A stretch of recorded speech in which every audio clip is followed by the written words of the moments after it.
He delivered the line with a grin, the kind of grin that hides cruelty behind charm. At that glittering party, the one with the chandeliers, the flowing champagne, and the hollow laughter, he lifted his glass and said loud enough for everyone to hear, "Meet Jake, your wife's new husband. Make sure his desk is ready." The crowd laughed, that sharp, shallow kind of laughter that cuts deeper than any insult. I stood still, holding my glass, the taste of blood and metal mixing on my tongue. My wife, or soon-to-be ex-wife, though I didn't know it then, didn't even meet my eyes. Her father already had a hand on Jake's shoulder, the gesture of a king naming his heir. For 14 years, I ran that man's investment fund, turned a small, struggling firm into an empire that made billionaires out of men who'd once been beggars for risk.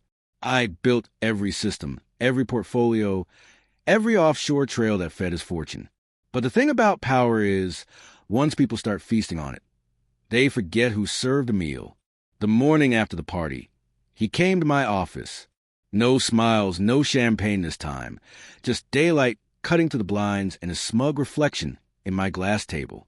He sat in my chair, twirling my pen between his fingers. "Ready to hand over your client list?" he asked. I smiled back. "No," I said. "I'm here to collect." For the first time, his grin slipped. He thought the public humiliation would crush me. What he didn't know was that I'd been watching him build my downfall for years, piece by piece. It started with small things. A meeting I wasn't invited to, my name missing from a report, whispered doubts about my performance. The final confirmation came one night when my wife, half asleep, murmured, "Jake's smarter than you think." That's when everything clicked. Jake, the intern I had trained, the man I had trusted, was now sitting at her father's table every week, learning my playbook. I didn't rage. I didn't break things. I just stopped sleeping and started planning. They forgot one simple truth. The man who designs a system knows how to rewire it. I began moving quietly, adjusting structures I had built with my own hands. Every transfer legitimate, every transaction traceable, every change invisible. Over 6 months, I shifted ownership, realigned trusts, and rewrote agreements. On paper, it looked like simple restructuring. In reality, I was taking back what was already mine. The old man even signed the final document himself, a new trust fund for tax purposes, he thought. My name wasn't on it, but my control was buried deep in its structure. I just needed them to make their move, to declare my replacement. That party had been my cue. The next day, I gave him a USB drive labeled client data, full access. He didn't bother checking it, just smirked and said, "Good boy." That afternoon, every major client got a message from me.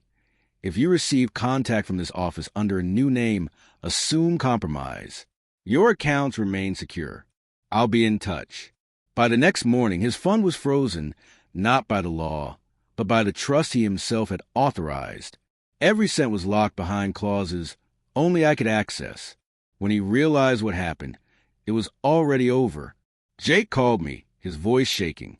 "What did you do?" he asked. "Nothing," I said. "I just cleaned my desk." Then I ended the call. The collapse was swift. His board turned on him first, then his partners. The press caught the scent. My wife filed for divorce, expecting to walk away with half. But my future and every dollar attached to it was already beyond her reach, sealed overseas under a name she'd never know. 37 days after his downfall began, his fund officially folded. On the 38th, mine launched. Half his clients followed, the half that mattered. The last time I saw him, he was standing outside a courthouse, reporters closing in, flashbulbs bursting like fireworks around a fallen idol. He looked smaller than I remembered, older. He saw me across the street, but didn't move.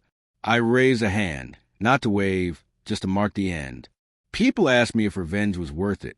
It isn't about worth. It's about balance. You don't stab back. You just turn the knife they left in your back until they finally feel its edge. They laughed when he humiliated me. Now they whisper my name when they speak of his ruin. Laughter fades quickly. But silence lasts forever.